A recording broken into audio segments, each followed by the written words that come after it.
On the morning of my 70th birthday, I woke up in a strange bed with paper-thin sheets, the kind that crinkle when you shift your weight. A pale plastic bracelet was wrapped around my wrist like a warning. Breakfast came on a tray. No candles. No card. Just applesauce and a muffin too dry to chew. By noon, a nurse I didn't know rolled me to a common room where the television blared a game show. And 3 women dozed in wheelchairs facing the wall. Around 2, my son called. He said he hoped the new place was comfortable. He didn't ask what I thought of it. Then, just before he hung up, he added, "Oh, by the way, I gave Elise the ring. I figured you'd want her to have it now while she can still enjoy it." I'm Mary Carson, 70, and that was the moment I knew I no longer belonged to anyone. Subscribe and tell me in the comments where you're watching from. Thanks. It wasn't about the ring. Not really. It was about the silence in the hallway when I realized no one was coming. It was about the way my life had been packed into boxes without asking. The way my stories and things became inventory for other people's future. The ring in question had belonged to my mother. A thin gold band with 3 tiny emeralds, cloudy. Now with age, it wasn't worth much, not in money, but it had been worn by her every day until the end. She left it to me with a whisper and a squeeze of the hand the night before she passed. I wore it for years, through arguments and dinners and losses, until the veins on my hands began to resemble hers. It stayed on my right hand until the day my son decided it didn't belong to me anymore. He said it so casually. "That ring's hers now," like I'd passed it on knowingly. Like I was dead enough for it to make sense. I suppose I always knew this might happen. The warning signs weren't loud. They never are. The day I moved into this place, the hallway smelled of bleach and something floral that made my stomach turn. I saw a woman crying by the window and thought maybe she was visiting. She wasn't. They had placed my boxes neatly by the bed, labeled in thick black marker, books, photos, and keepsakes. One had a sticker that said fragile, though it was upside down. I asked the nurse if my son had stayed long after drop-off. She just smiled and said, "He seemed busy." That was 4 months ago. Now I spend my mornings in the courtyard when the weather permits. The roses here grow too wild, but I like them for that. Some bloom with reckless color, some shrivel. On the vine. It's honest, at least. I think often about what makes people slowly erase someone they once leaned on. Not out of cruelty, but out of convenience. It didn't start with the ring. It started long before. But that was the moment it became undeniable. That ring, my mother's ring, was the last thing I thought I still owned that belonged to love. And now it's on Elise's hand. Elise. Who doesn't call me Mom? Elise, who once corrected me in front of the neighbor about how much sugar I put in the iced tea? Elise, who told me gently but firmly that she thought my time at home was getting a little risky. I never told them about the fall. Just a small one, in the kitchen. I slipped on spilled broth. Nothing broke. I sat on the floor for 10 minutes. Not from pain, just from the sudden realization that no one would know I was down there unless I called. Maybe I should have called. But I knew what would come next. Sometimes the people you raise start to see you not as a person, but as a risk to manage. My son Daniel used to curl up beside me on stormy nights, pressing his back into my chest and asking if the lightning would hit our roof. I used to stroke his hair and tell him I was bigger than the storm. Now he talks in checklists, meds, groceries, facility, durable power of attorney. And when he said the ring was hers now, I didn't even cry. I just looked at the bracelet on my wrist and the bland walls around me, and I thought, so this is it. This is what it feels like to be edited out. Edited gently, politely, like a line in a family recipe no one uses anymore. There's a young nurse here named Janie. She's got a pierced nose and nervous hands. On my first night, she brought me an extra blanket and whispered, "Happy birthday, Mrs. Carson. I saw it in your file." She didn't say it like it was a footnote. She said it like it mattered. I didn't have the energy to thank her then. but I remember it. She's the one who helps me with the stairs now when I insist on taking them. She doesn't correct me when I ramble about the past. Sometimes I think she listens more than my own children did. And sometimes, when the light hits her eyes in just the right way, I see something that feels like my younger self, full of hope. A little clumsy, but willing. The day I saw Elise wear that ring, I didn't feel jealousy. I felt confirmation. The house I scrubbed for 30 years no longer knows my scent. The holidays I cooked through with swollen ankles are just dates on someone else's calendar now. And the ring. The ring is just gold. But I have something else now. I have time. I have long, uninterrupted thoughts. I have a small leather notebook where I write each morning before the halls fill with shuffling feet. And I have Janie's hand when I need it.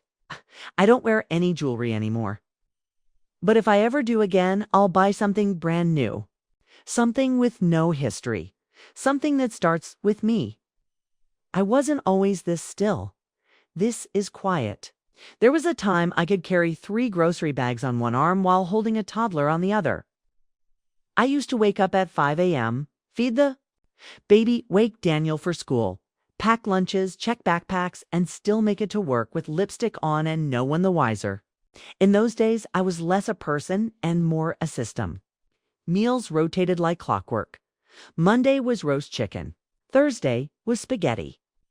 Saturday was pancakes shaped like animals, because Daniel had a phase where he wouldn't eat unless his food had ears or a tail.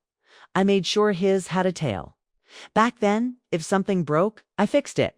If someone cried, I wiped the tears. I stitched holes in jeans, not just fabric. I patched silences in our home the way some people paint over cracks in walls, gently, patiently, always hoping no one would look too close. Their father, Robert, worked long hours, long weeks, really. Some years, I barely remember the months passing, only the trail of bills and birthday candles. He wasn't cruel, he just faded.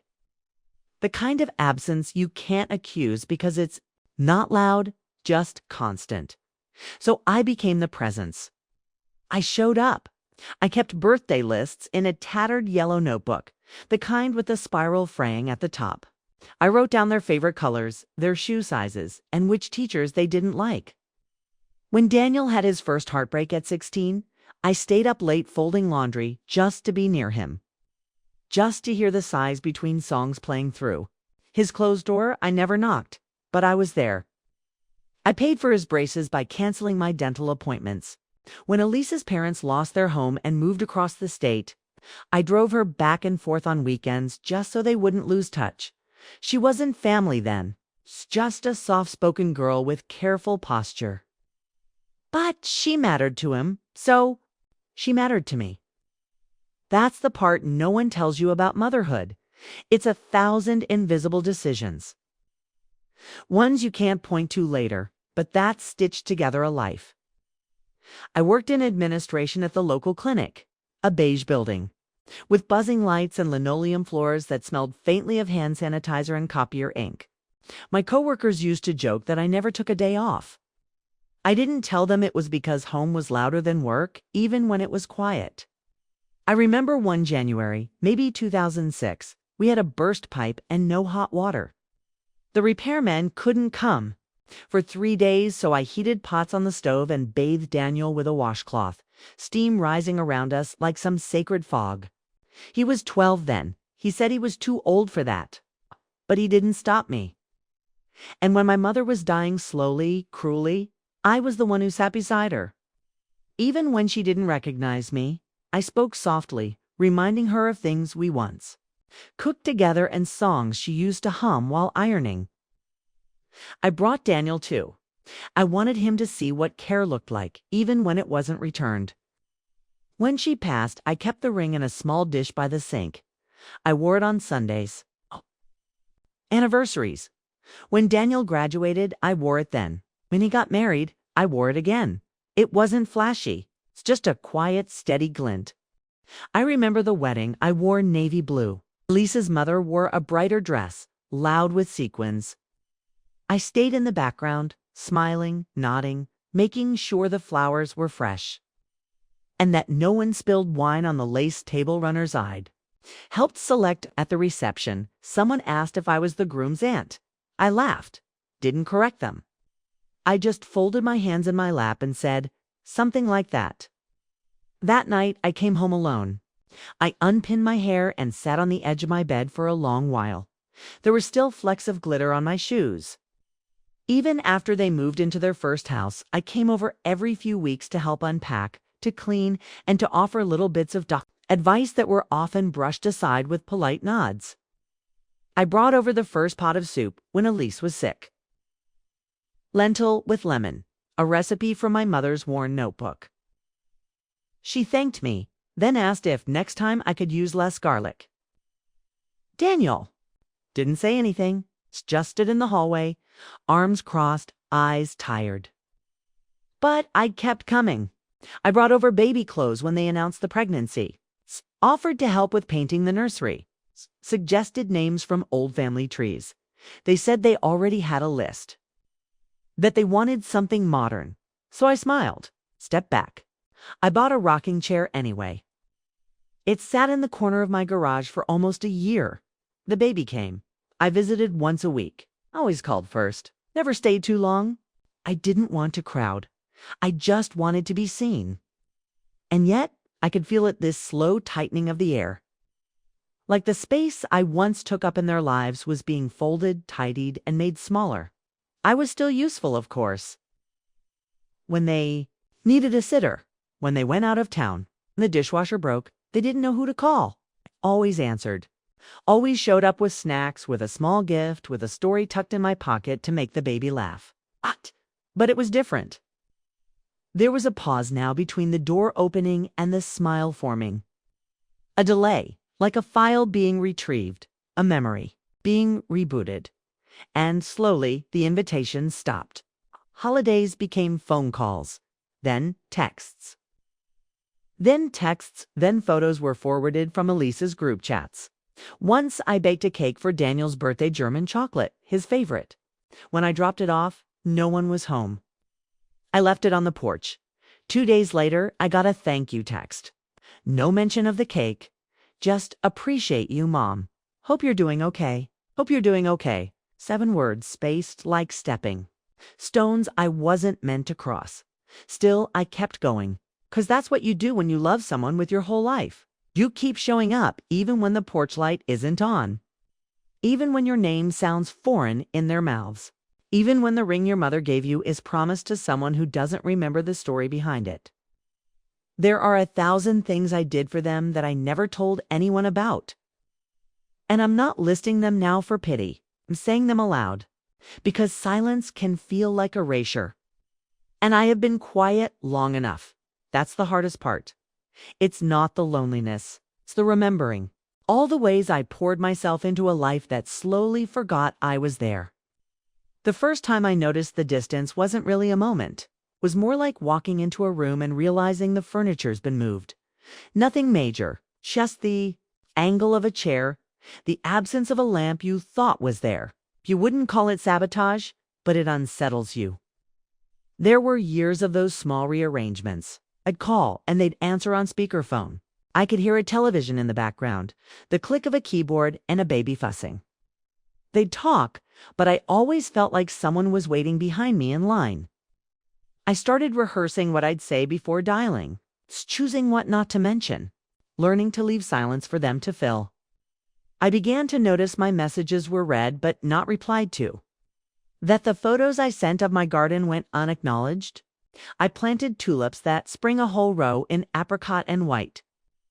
I took a picture of them right after the rain, their heads bowed, petals glossy and trembling. I sent it to Daniel with a note that said, "Your grandmother would have loved these." He didn't reply. Weeks later, I brought it up, offhand. He blinked, like I'd reminded him of something that never arrived. Said, "Oh, maybe it didn't go through, but I saw the read receipt." That's the kind of hurt I mean. Not the loud kind.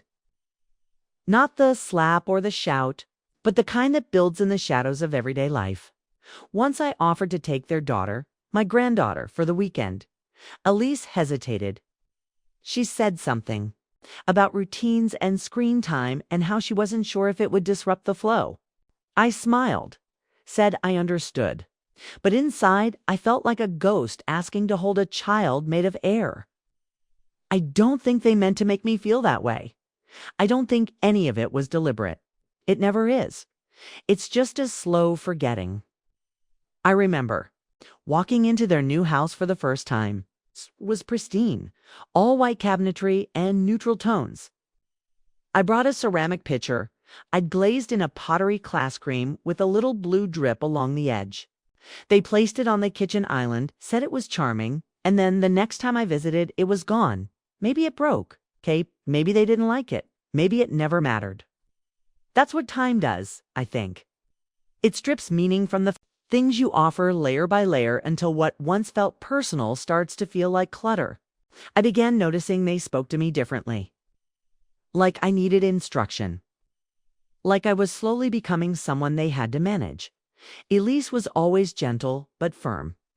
I was told to drink more water, to walk less, to rest up before visits. Daniel would sometimes send articles and links about aging in place, fall risks, and simplified diets, things I never asked for. He called them just in case reading. I called them reminders that I was becoming a liability. Once I made a pie and brought it over for dinner. Elise thanked me, then quietly put it aside, still in the tin. I later found out they were avoiding sugar. She never told me directly. They used to ask for my recipes. Now they Google. When my arthritis flared last winter, I needed help with shoveling. I texted Daniel. He said he'd come by Sunday. Snowed on Wednesday. By the time he showed up, the neighbor's boy had done it for $5 and a slice of banana bread. Daniel laughed when I told him. He said, "Resourceful as ever, Mom." But he didn't see the tremble in my hand from carrying the kettle that morning. He didn't notice the bandage where I'd scraped my wrist trying to open the salt container. They don't see those things. Or they do, and they don't know what to do with them. That's the danger of being the strong one for too long, people. Forget you ever needed holding. I began writing lists of days they didn't call, of visits cut short. Not to punish. It's just to prove to myself I wasn't imagining it. I found a notebook in the back of my closet. It used to be full of recipes and birthdays. I started using it differently. May 12th, called No Answer. June 3rd, dropped off cookies. No reply. July 17th, sat alone at the garden show. They said they'd come. Didn't August 28th, sent card for anniversary, no acknowledgement. Each line like a stone in a jar. Not heavy on its own, but over time you begin to feel the weight. I used to tell myself they were busy. Not everyone's overwhelmed. These days that I shouldn't expect too much. But I've learned that diminishing your needs is not grace. It's erasure. I'm not angry at them. Not really. What I feel is smaller. It's the sting of being inconvenient. Of watching the door close, a little sooner each visit. Of being offered a seat in the corner, not out of disrespect, but out of comfort. As if I'd become furniture, familiar, unmoving. They used to say I was the glue of the family, that I held things together. Now I wonder if I've dried up on the edge of the bottle, still here, but no longer needed. Even holidays became different. One Thanksgiving, I arrived with a centerpiece, hand-arranged and full of bittersweet branches. And cranberries. Elise had already bought one from a boutique. She placed mine on a side table near the coats. That night, when I went to put on my shoes, the berries had fallen loose, scattered across the floor. I knelt to pick them up while everyone watched a game in the next room. They didn't notice. It wasn't cruel. It wasn't loud. But it was enough. There are 100 of those moments. Quiet rejections. Soft, polite distances. And when people ask why I don't talk about it, why I don't explain how it feels to go from essential to optional, I tell them this. If you say too much, you sound bitter. If you say nothing, they call you cold, so I say less. Each time, a little less, until the silences speak for me. And now they wonder why I'm so quiet. But the truth is, I learned how to be quiet from them, one small hurt at a time.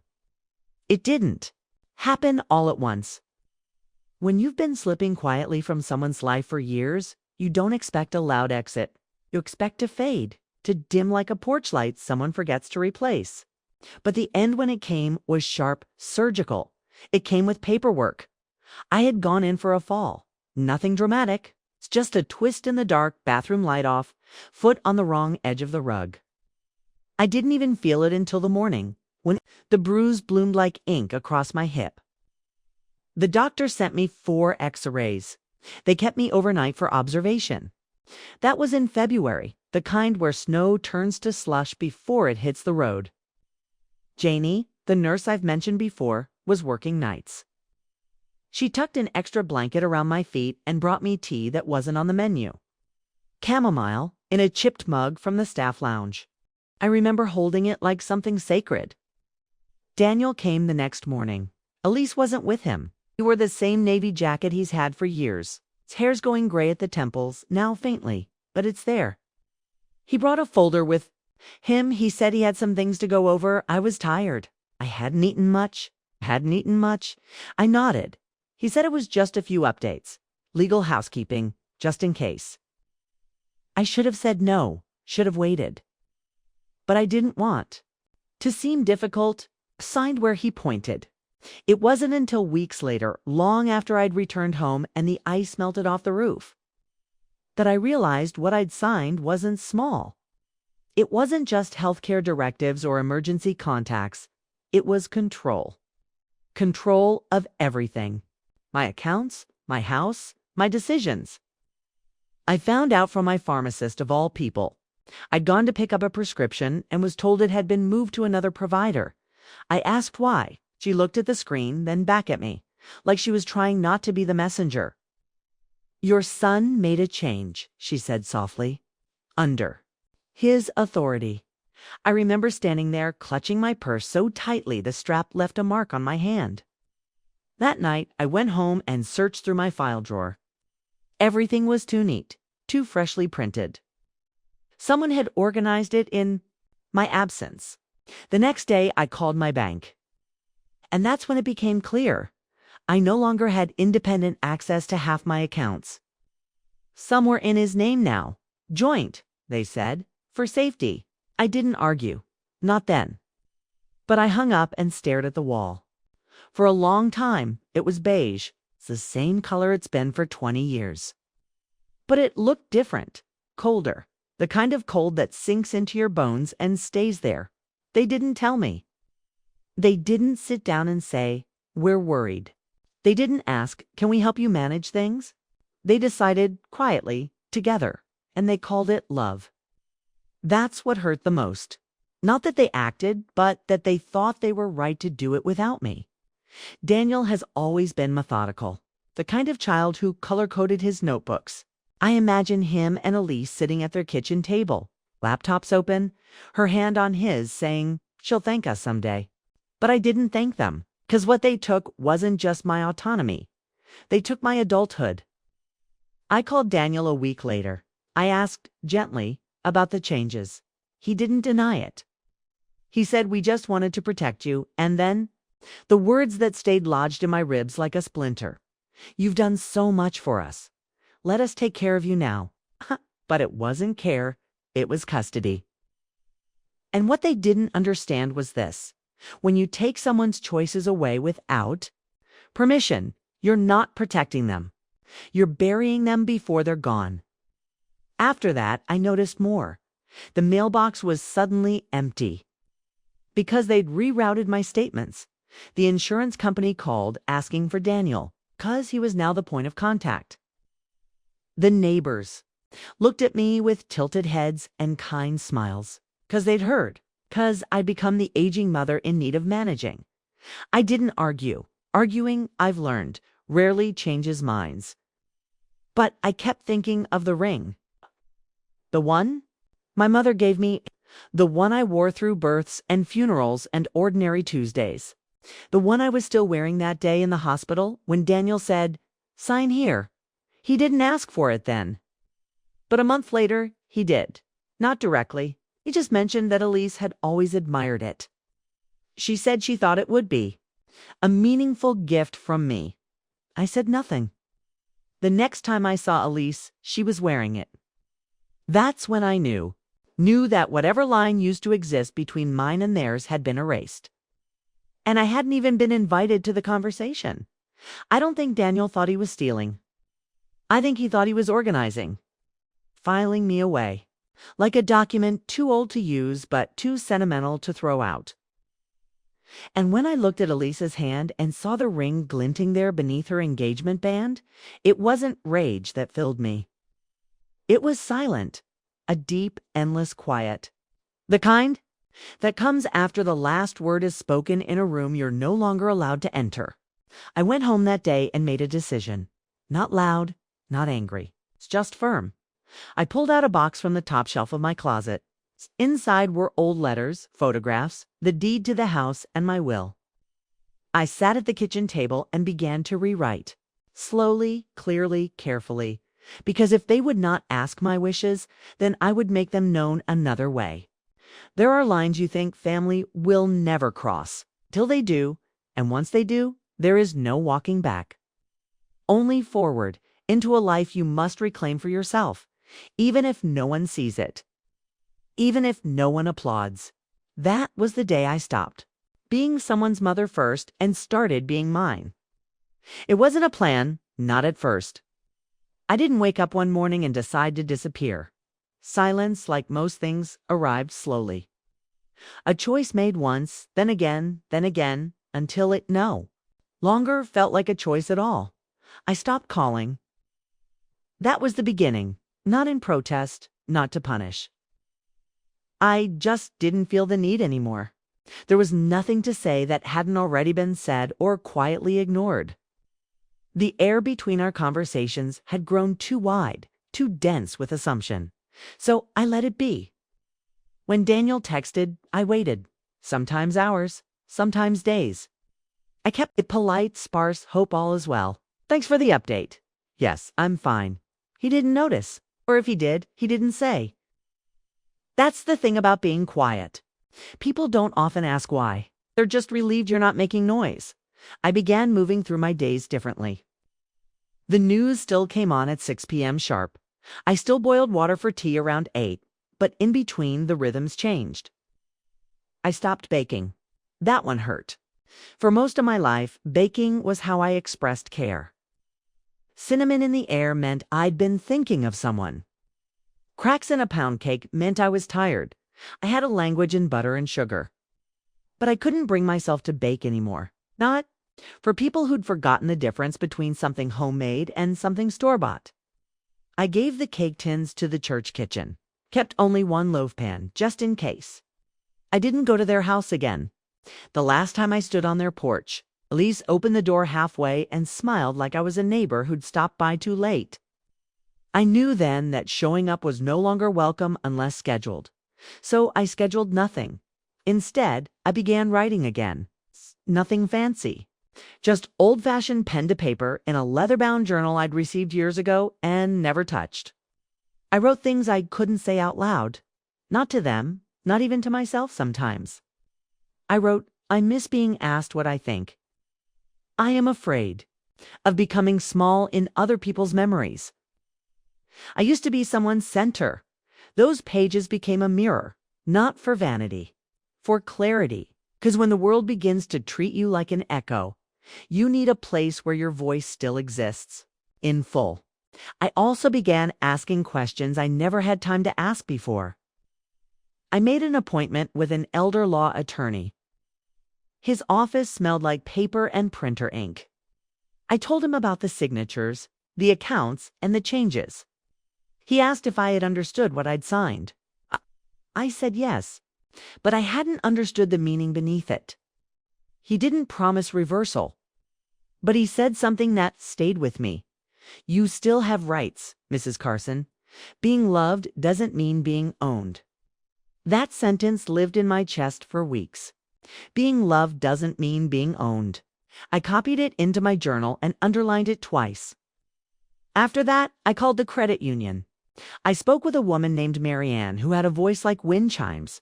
She helped me separate what could be separated. It took time. It took letters.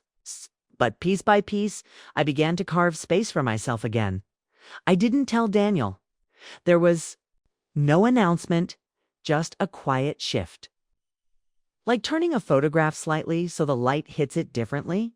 At night, I read not news, not articles, novels, stories of women who made choices, who walked away, who built small lives full of large peace. I liked those women. Sometimes I imagined I was one of them. Not in some distant fictional world, but here, in my own life, lived differently. Janie noticed the change first. She asked, one afternoon while helping me with paperwork, if something was wrong. I told her no. I said I was fine. But my voice didn't sound convincing, even to me. She didn't press. Just brought me tea again, the same chipped mug. Left it on the table with a smile. It's strange, the tenderness of strangers. How someone outside your blood can make you feel seen in a way your own family can't. I started spending more time at the small park 3 blocks from my house. There's a bench under an oak tree that drops acorns in the fall, like soft bullets. I'd sit there, watch the squirrels, and listen to the wind in the branches, and I'd breathe. Fully. Not as someone's mother. Or someone's responsibility. Or someone's forgotten obligation, just like me. The silence became my companion. Not empty, but spacious. I began to clean the house, not for guests, not for show, but for me. I dusted old photo frames, but didn't put them all back up. Some I wrapped in cloth and placed gently in a drawer. Not out of bitterness, just readiness. To see different things. One night, I sat with my will again, updated it, removed names. That no longer felt close. Added one, Janie, not for money. There isn't much. If I left her the quilt my mother made and the recipe box with my grandmother's handwriting. Kay, she asked once about the bread pudding, and I remember the way she smiled when I told her it used to be served on Christmas morning. That smile was enough. Enough to be worth remembering. Silence isn't always sadness. Sometimes it's preservation, a way to let the dust settle, a way to see what remains when the noise is gone. And what remained surprised me. My mind still sharp. My hands, though slower, are still capable. My heart quieter, but intact. What left me was the need to prove, to chase, to be chosen. There's a certain power in deciding that you won't beg to be understood, that you will not audition for affection. I went silent because the words no longer landed. And in that silence, I found something I hadn't had in years myself. Not the version they needed. Not the caretaker, not the background. It's just me. A woman with time, a woman with questions. And now, finally, a woman with answers she's willing to live with. There's a moment after the silence settles where the world feels oddly bright, but not cheerful, not easy, just brighter. It was like someone opened a window that had been painted shut for years. The light hurts a little at first, but then your eyes adjust. I started waking earlier, not out of obligation, but curiosity. What would the day bring if I wasn't waiting for someone else to fill it? It began with small shifts. The television stayed off most mornings. Instead, I listened to music by Ella Fitzgerald and sometimes Nina Simone. Women whose voices didn't ask permission to take up space. I let them fill the house while I stood barefoot in the kitchen, slicing apples or just staring out the window at the same fence I'd looked at for 30 years. It looked different now, not newer, just no longer holding me in. I planted tomatoes. That spring, for planters lined against the back wall of the yard. Still, I hadn't gardened properly in years. Knees too stiff, fingers too swollen. But I found workarounds. I sat on a plastic stool, bought tools with thicker handles, took my time. No one rushed me. No one needed me in the other room. And that's the thing. I'd always thought I liked being needed. Made me feel tethered, relevant. But it turns out there's something sacred in not being expected anywhere. Around that time, I went through my closet and gave away half my clothes. Not to make space, just because I was done carrying around versions of myself I no longer wore. Suits from my office days. Blouses I wore to church when church still felt like a place that saw me. I kept the soft things, the linen, the cotton, the dresses with deep pockets. I found I liked those best now. It's the secondhand bookstore downtown, one of those places with crooked shelves and a cat that naps on the counter. I started going. Once a week, at first I only browsed, let my fingers drift over cracked spines and yellowed pages. Then I bought a small novel, no more than 200 pages. Read it in one sitting with tea and a wool blanket. The next week, I bought 3. The girl at the counter remembered my name by the 3rd visit. She asked if I liked poetry. I said I used to when I was younger. She handed me a slim volume by a woman I'd never heard of. Said, "You might find yourself in here." I did, but not all of my changes were quiet. There was one afternoon when I opened my file drawer and laid everything out across the dining table. Birth certificates, deeds, insurance forms, letters. I sorted them like puzzle pieces, putting my life back in the right order. My order, I called the lawyer again. Asked about adding an addendum to the will. Asked about regaining control over medical decisions and financial documents. He said we could do it, slowly, carefully. And so we did. Every signature I placed from then on was mine. No one stood behind me, guiding my hand. No one called it. Just paperwork. I also changed my emergency contact. It used to be Daniel, of course it was. It's 4 years. The idea of anyone else felt wrong. Even after everything, my instinct was to leave his name there, out of habit, out of some thread of loyalty I couldn't explain. But I changed it. I listed Janie. She didn't know at first. I only told her a few weeks later during one of her off days, when we bumped into each other at the market. She was picking out lemons. I was looking at mint leaves. Said it quietly. I listed you on a few things just in case. She blinked. Are you sure? I nodded. You've seen me. She didn't cry, but she looked like she wanted to. That night she came by with a book of pressed flowers and a tin of peppermint candies. Said nothing about the forms. Just sat with me on the porch and listened while the wind rattled the chimes above the step. I realized then that not all love is legacy. Some of it is presence. Some of it is staying when no one else thinks to check if the door is still open. I started keeping a small box beside my bed. Not for valuables, those are gone, or gifted, or irrelevant. Just a few things. A worn photo of my mother holding me as a baby. A seashell from a trip I barely remember, and a letter I never mailed. And one earring. The other was lost years ago, but I like the weight of the one that remains. Proof, I guess, that some things don't need to be whole to be worth keeping. Around midsummer, I decided to rent out the house. Not sell. I wasn't. Ready for that? But I found a small cottage on the edge of town near a marsh. Quiet, single level, soft light through the windows in the afternoon. A porch swing with rusted chains I didn't mind. I signed the lease without asking anyone's opinion. I packed only what I needed. A few books, clothes, kitchen tools, and a radio. I left the china cabinet, the dining set, and the heavy furniture that had anchored me to decades of duty. Daniel didn't know until after I moved.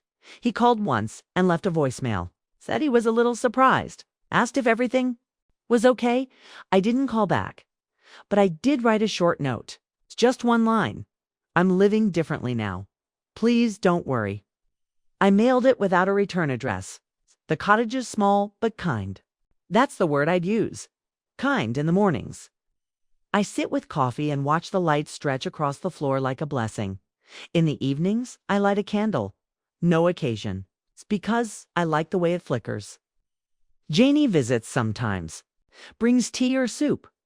We don't talk about family. We talk about what's next. I don't pretend the past didn't happen. But I also don't carry it like I used to. I let it settle, let it cool. I don't need apologies. Not anymore. What I Needed, I gave to myself. The permission to move without announcing, to change without explaining. I didn't reclaim my life in one grand gesture. I did it by living it, one small, defiant joy at a time. It's strange the way people notice your absence only when it begins to affect them. Not in memory, not in sentiment, but in function, in cost, in convenience.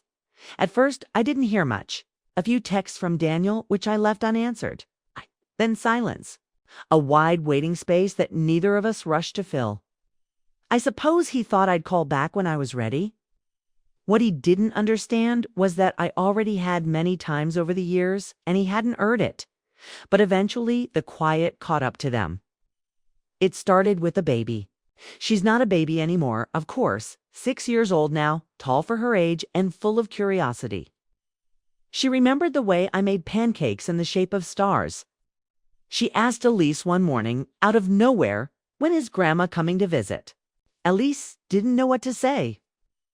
A week later, I got a card in the mail, a child's handwriting in purple marker. I miss your pancakes. Can I come to your house? No return address. Just a drawing of what looked like our old kitchen. I sat with that card for a long time, ran my fingers over the paper like it was a photograph of someone I'd once known. I didn't write back yet, but I placed it in the box by my bed, beside the seashell and the earring. Children remember kindness longer than adults expect.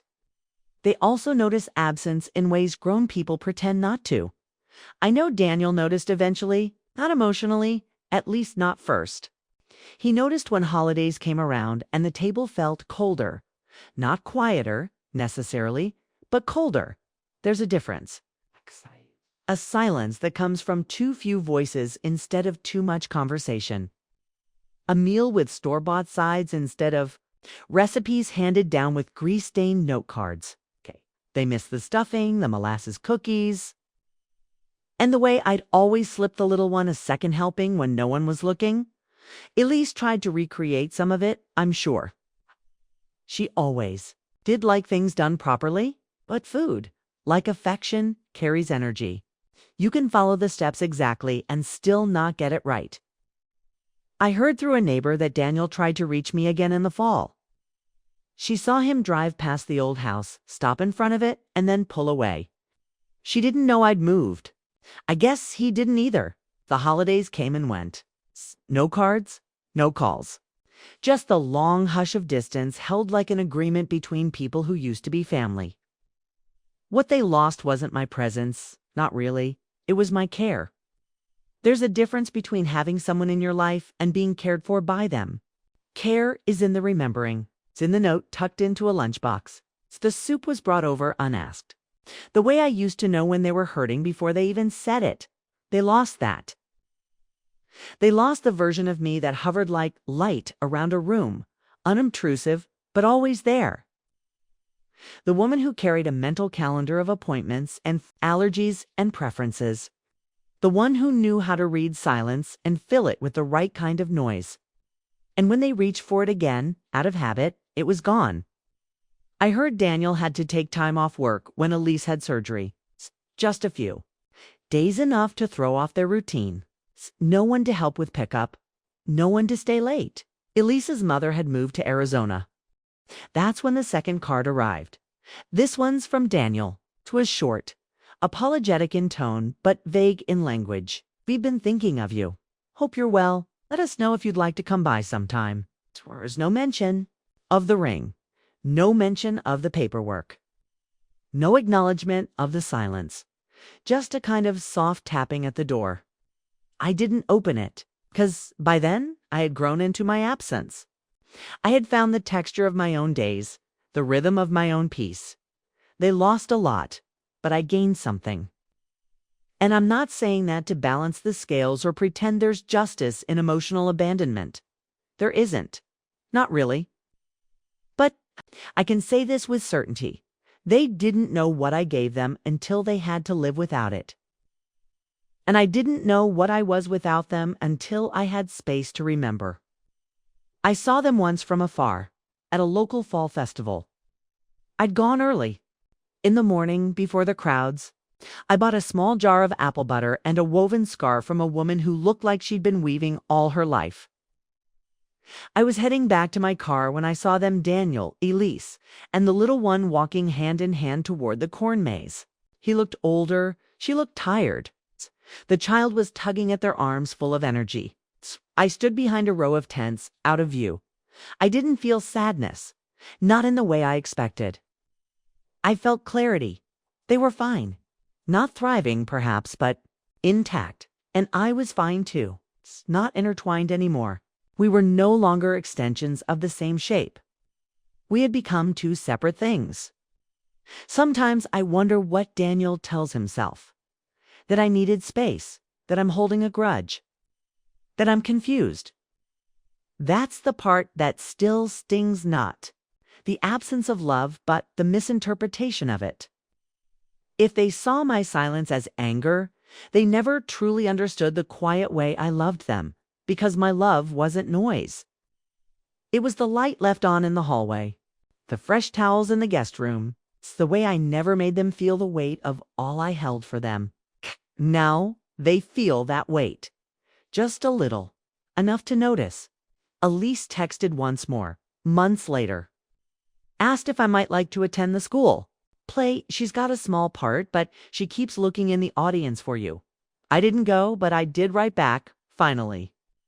Just one line. Tell her I'm proud of her and I hope she sings with her whole heart. No anger. No door. Slammed, just the edge of the circle redrawn. A quiet statement that I am watching but from afar. Because what they lost without me wasn't just labor. It was legacy. It was the thread that tied them to something deeper than convenience. Something handmade, carried, protected. I hope they find it again in their own way. But I won't be the one to restore it. That season has passed.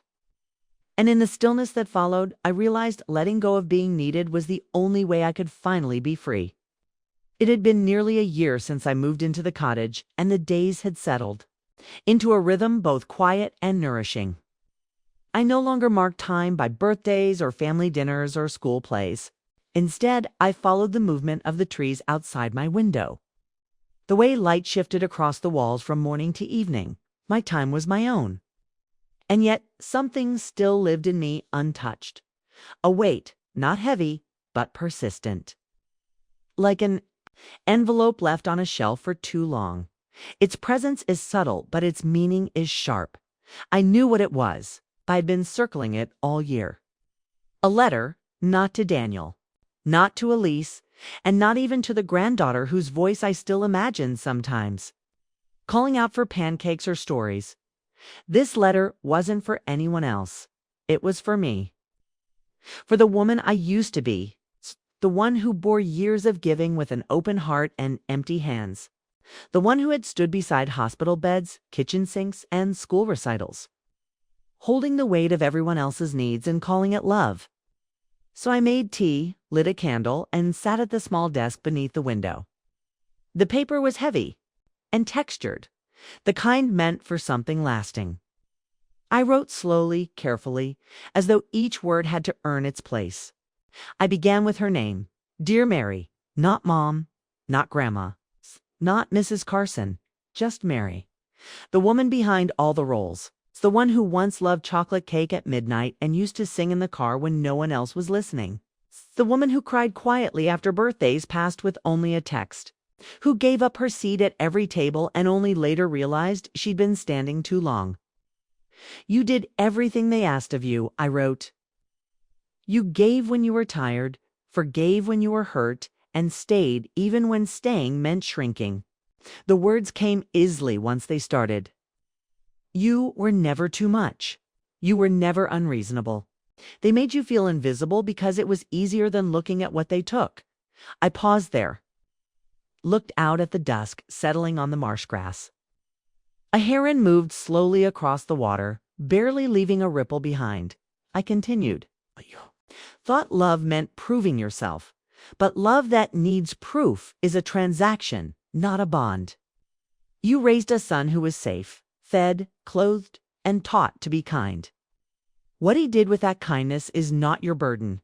You mothered more than just children. You mothered rooms. You mothered moments. You brought warmth into cold places and never asked for applause. That line made me cry. Not hard, it's just enough. The kind of tears that slip out because the truth finally has somewhere to land. I kept writing. You are not bitter. You are awake. You are not broken. You are choosing. You are not missing. You have stepped aside to see yourself clearly. And then I did something I hadn't planned.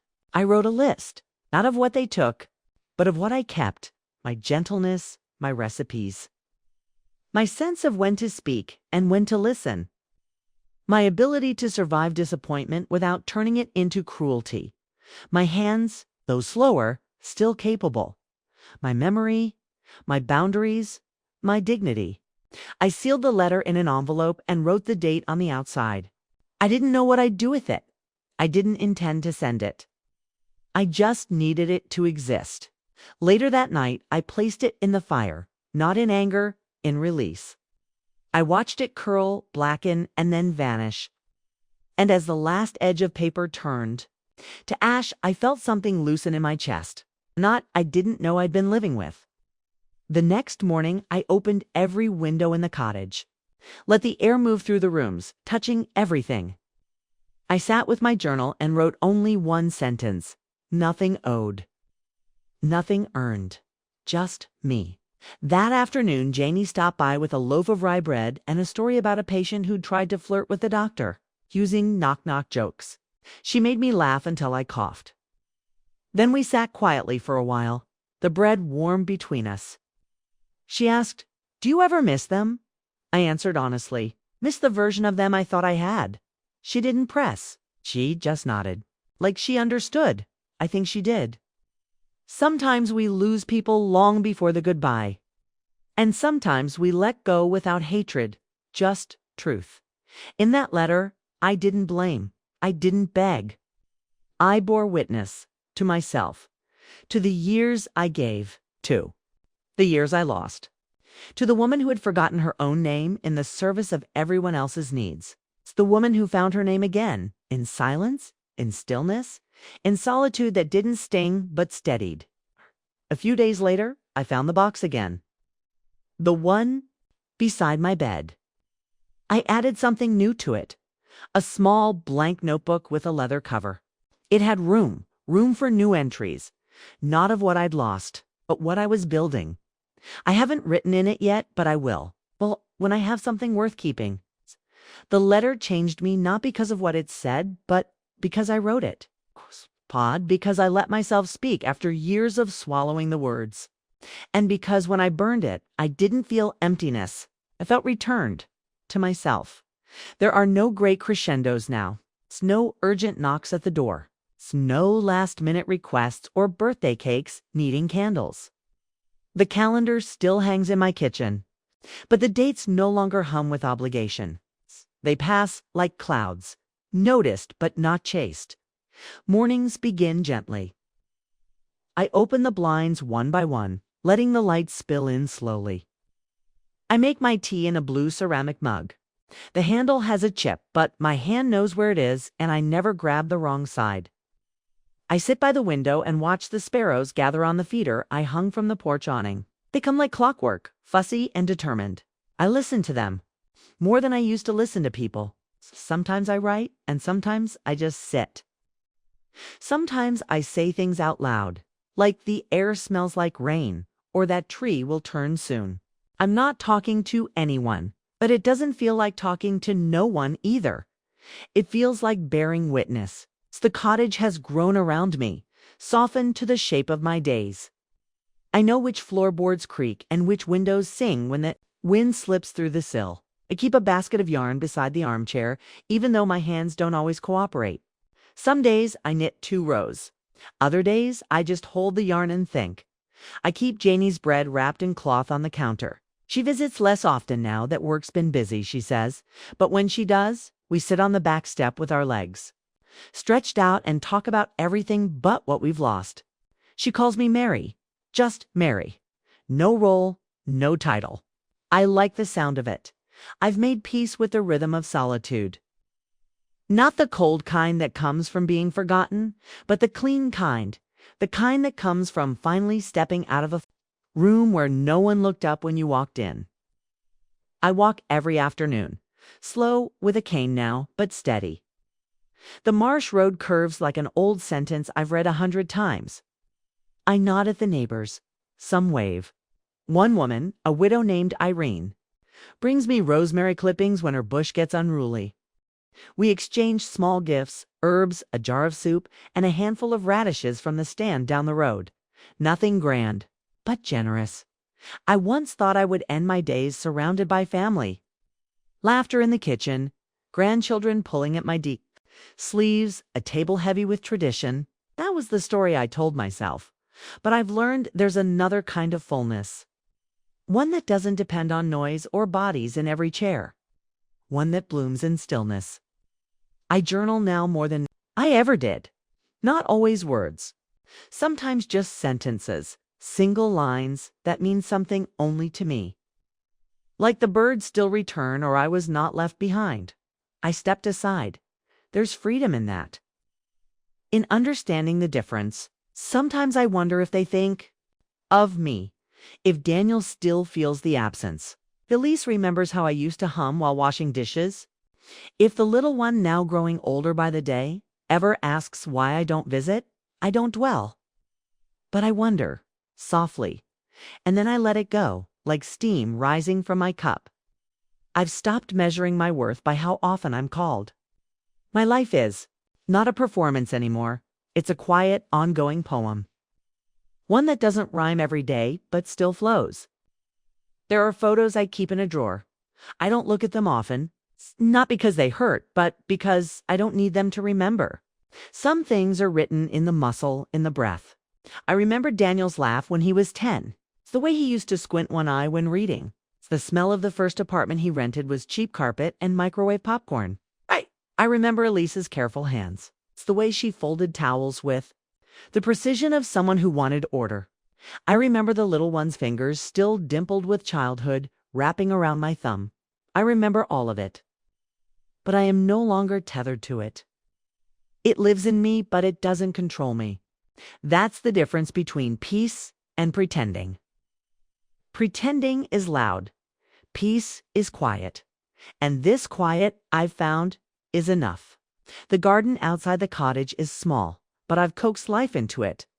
Basil, lavender, and a few struggling roses. I don't mind the weeds. They're honest. They come back no matter how many times you pull them. I respect that. There's a bench beneath the willow tree where I sit in the late afternoon. I bring a cushion, sometimes a book. Often nothing at all, just my presence. The other day, a young woman walked past with a stroller. She smiled and said, "Beautiful day, isn't it?" I nodded and said, "Every day I'm breathing is beautiful." She laughed like I'd said something profound. Maybe I had. Or maybe I'd just said the truth out loud for once. There's something beautiful in living quietly, especially when you've spent a lifetime being loud in service to others. I do not regret who I was, but I am no longer her. She got me here, but she is resting now. I no longer leave room at the table for guests who never show. I set one place. I light one candle, okay? And I eat slowly, gratefully, fully. I didn't build a legacy. I built a life, one that fits me, no more, no less. There are no grand goodbyes in this part of the story. No reconciliations written for show. Just the truth of it. I am here. I am whole. I am quiet.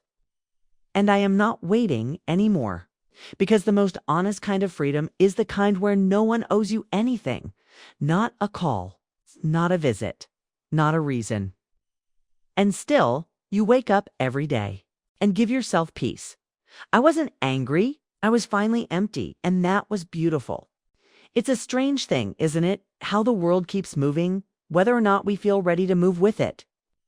Whether or not we've been seen or loved the way we needed, nothing stops. Not time. Not the tide. Not the next season arriving without permission. And eventually I realized, neither did I. I didn't need fanfare. No fresh start wrapped in bright ribbon. The continuation of my life came not as a thunderclap, but like the slow stretch of a body, long unused, tender, almost unsure, but certain it still remembered how to move. There's a small bridge just beyond the marsh, about a 10-minute walk. From the cottage, wooden, with a loose board near the middle. I cross it most afternoons now, stopping in the center to look down at the water. It's never the same twice. Some days it's brown and churning. Other days it moves like silk under the sun. I've come to trust that change. It tells me I don't have to be any one thing every day. I'm not always strong. Some mornings I ache more than others. The quiet is not always gentle. Sometimes it presses in, reminding me that my phone hasn't rung in weeks, that my door hasn't been knocked on in longer. But I've learned that emptiness isn't always absence. Sometimes it's spaciousness. Room to breathe where there used to be expectation. I've become friends with Irene, the widow I mentioned. She and I meet for coffee on Thursdays, sitting in mismatched chairs, outside the bakery near the edge of town. We talk about small things, mostly weather, recipes, and whose tomatoes are growing faster. But now and then, something deeper slips through. She told me once, I waited years for my children to realize how little they saw me. One day, I just stopped waiting. I think that's when I came alive again. I didn't respond right away. I just reached across the table and touched her hand. We didn't need words after that. We'd both seen the same storm. The world I live in now is smaller. Yes, but not in a sorrowful way. It's distilled. I've chosen what belongs in it, chosen what stays. Still get letters now and then. A card from Daniel for my birthday, written in Elisa's hand. Always the same phrasing, thinking of you. Hope you're well. I place them in a drawer. I don't throw them out. But I don't reply either. Not out of punishment. Just peace. Because the space between us is no longer something I'm trying to cross. It's just part of the landscape now. It's like a river that once flooded but has since settled into quiet banks. A few weeks ago, the child, my granddaughter, sent me a drawing, crayons on wrinkled paper. It was of a cottage, mine, I think. There was a bird on the windowsill and a woman on the porch. Her face was simple, but I recognized the smile. It was wide. It was mine, she wrote. I hope your house is happy. I cried when I read that. Not because it hurt, because it didn't. Because she remembered and she imagined me in joy. That was enough. I wrote her back. A short note. Some houses are quiet because they are full of peace. Mine is. I didn't hear back. That was okay. Not all words need echo. Some just need release. The seasons continue to shift outside my window. The willow tree has begun to let go of its leaves, one by one. There's a kind of reverence in it. No panic, no grasping, just surrender. I've started painting a little. Nothing professional. Just small watercolors of what I see. The marsh, the herons, chipped teacup. My hands are holding thread. I don't show them to anyone. They live in a drawer with my pressed flowers and folded letters. Janie visits less now. She's in nursing school full-time, working weekends, but she calls when she can. Her voice is still kind, still steady. She asks about my walks. I tell her about the bridge, about the bird that nested in the rafters, and about how I've started keeping a dish of sugar on the sill for the bees. She calls me her favorite reminder that soft things survive, makes me smile every time. The people who once defined my days have become a chapter I no longer reread. Not because I regret it, but because I know the story. I lived it. I learned from it. And now I'm writing the chapter that comes after, the one no one else thought to imagine for me. Not the sad ending of a woman forgotten. Not the angry solitude of someone who slammed the door, but something quieter, something richer. The woman who lit her own candle, who learned to sleep in silence and wake with no one's name on her lips but her own. Who discovered that healing isn't loud, it's slow. It's choosing not to chase the people who don't reach back. It's remembering who you were before the roles swallowed you whole. It's forgiving yourself for staying too long. And it's staying now, only where there's peace. I do the crossword every Sunday. I've gotten quite good at it. I write lists on notepads, groceries, books to find, and things to plant in spring. I keep fresh flowers when I can, lilies mostly. They make the whole room smell like mornings. Sometimes I dance. It's just a little. Just in the living room. When a good song comes on the radio and the breeze moves through the curtains, I sway, I smile. I remember I still can. There's no one here to applaud, but I don't need applause. Just breathe, just space. Just the soft beat of my own life continuing. The world has gone on. So have I not, in spite of what happened. Because of it. Because one day my son said the ring was hers now, and I knew. I knew I had given everything I had to give. And it was time to keep something for myself. So I did. And I do, and I will. Because love given freely should not cost your whole self. Because silence is not surrender. Because I did not vanish, I returned, and I am still here, still whole, still blooming in the quiet.